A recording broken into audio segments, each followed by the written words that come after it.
முதல் வாசகம். இறைவாக்கினர் எரேமியா எழுதிய நூலிலிருந்து வாசகம். அதிகாரம் 15, திருவசனங்கள் 10 மற்றும் 16 முதல் 21 வரை. நாடெங்கும் சண்டை சச்சரவுக்கு காரணமான என்னை பெற்றெடுத்த என் தாயே, எனக்கு ஐயோ கேடு! நான் கடன் கொடுக்கவும் இல்லை, கடன் வாங்கியதும் இல்லை. எனினும் எல்லோரும் என்னை சபிக்கிறார்கள். நான் சொற்களை கண்டடைந்தேன், அவற்றை உட்கொண்டேன். சொற்கள் எனக்கு மகிழ்ச்சி தந்தன, என் உள்ளத்திற்கு உவகை அளித்தன. ஏனெனில் படைகளின் ஆண்டவரே, பெயரே எனக்கு வழங்கலாயிற்று. களியாட்ட கூட்டங்களில் அமர்ந்து நான் மகிழ்ச்சி கொண்டாடவில்லை. கை என் மேல் இருந்ததால் நான் தனியனாய் இருந்தேன். சினத்தால் நீர் என்னை நிரப்பியிருந்தீர்.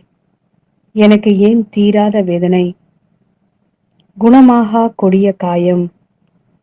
நீர் எனக்கு காணல் நீரென, ஏமாற்றும் ஓடை என ஆகிவிட்டீரோ? எனவே ஆண்டவர் கூறுவது இதுவே: நீ திரும்பி வந்தால் நான் உன்னை முன்னைய நிலைக்கு கொண்டு வருவேன். என் முன் வந்து நிற்பாய். பயனில நீக்கி பயனுள்ள பேசின் நீ என் இறைவாக்கினனாக இருப்பாய். அவர்கள் உன்னிடம் திரும்பி வருவார்கள், நீ அவர்களிடம் திரும்ப வேண்டாம். நான் உன்னை அவர்கள் முன் வலிமை வாய்ந்த வெண்கல சுவராக்குவேன். அவர்கள் உனக்கு எதிராய் போராடுவார்கள், ஆனால் உன்மேல் வெற்றி கொள்ள மாட்டார்கள். ஏனெனில் உன்னை விடுவிக்கவும் காக்கவும் நான் உன்னோடு இருக்கிறேன் என்கிறார் ஆண்டவர். தீயோரின் கையினின்று நான் உன்னை காப்பேன், முரடரின் பிடியினின்று உன்னை மீட்பேன். இது ஆண்டவரின் அருள்வாக்கு. இறைவா, உமக்கு நன்றி.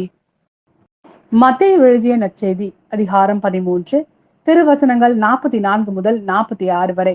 ஒருவர் நிலத்தில் மறைந்திருந்த புதையல் ஒன்றை கண்டுபிடிக்கிறார்.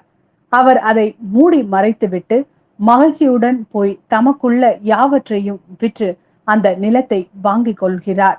விண்ணரசு இப்புதையலுக்கு ஒப்பாகும்.